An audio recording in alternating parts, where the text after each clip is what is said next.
Hello दोस्तों, मेरी आज की कहानी थोड़ी सस्पेंसिव है, ध्यान से सुनिएगा। एक दिन की बात है, आगरा के भव्य महल में बादशाह अकबर का दरबार सजा हुआ था। दूर दूर से लोग अपनी फरियाद और प्रतिभा लेकर दरबार में आते थे।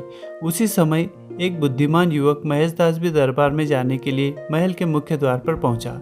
लेकिन वहां का द्वारपाल बड़ा लालची था। वह हर व्यक्ति से अंदर जाने के बदले अशर्फिया या मुद्रा रिश्वत में लेता था। महेशदास भी लंबी लाइन में खड़ा हो गया।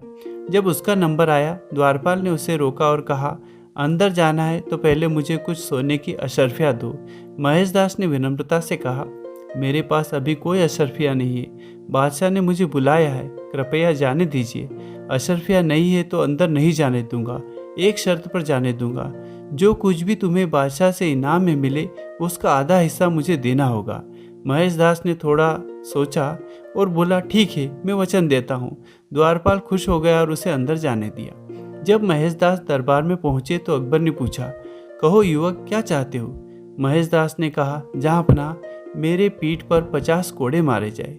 पूरा दरबार सन्न रह गया। सभी दरबारी एक दूसरे का मुंह देखने लगे। एक दरबारी ने हैरानी से पूछा, अरे, लोग तो सोना, हीरे, जमीन या पद मांगते, तुम सजा क्यों मांग रहे हो? महेशदास ने बोला, मुझे 50 कोड़े ही चाहिए। अकबर ने कहा, तुम्हारी फरमाइश पूरी की जाएगी, पर ऐसी अजीबोगरीब फरमाइश की वजह क्या है? जहाँपनाह, बाहर के द्वारपाल ने मुझे एक ही शर्त पर अंदर आने की अनुमति दी है कि मुझे इनाम में जो भी मिले उसका आधा हिस्सा उसे दूंगा। इसलिए मैं चाहता हूं कि 50 कोड़े में से 25 कोड़े उसे दिए जाए। यह सुनते ही दरबार में सन्नाटा छा गया। अकबर तुरंत सब समझ गया कि द्वारपाल रिश्वतखोर है। अकबर के आदेश पर द्वारपाल को तुरंत दरबार में बुलाया गया।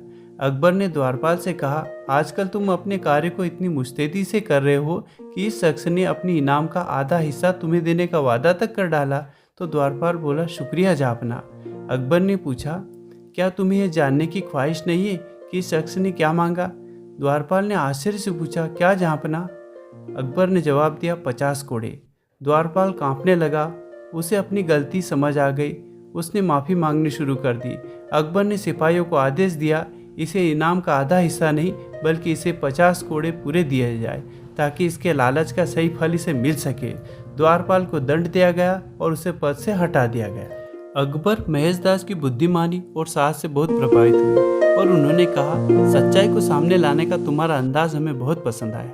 तुम्हारे दिमाग यानी वीर में बल है, इसलिए आज मैं तुम्हारा नाम बिरबल रखता हूँ और हम तुम्हें अपने दरबारियों में शामिल होने का निमंत्रण देते हैं। मुल्ला दो प्याजा ने कहा, जहाँपनाह, क्या केवल इस चतुराई के आधार पर उन्हें दरबारियों में शामिल करना ठीक है? अकबर मुस्कुराते हुए बोले, तो ठीक है, तुम इनसे कोई प्रश्न पूछ लो। यदि इनका उत्तर संतोषजनक रहा तभी हम इन्हें शामिल करेंगे।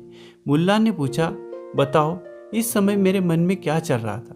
सभी दरबारी सोच रहे थे कि भला किसी के मन की बातें कोई व्यक्ति कैसे जान सकता है। लेकिन बीरबल ने थोड़ा समय लिया और उत्तर दिया, आप ईश्वर से प्रार्थना कर रहे हो कि हमारे बादशाह का राज्य सदा कायम रहे और वे हमेशा स्वस्थ रहे।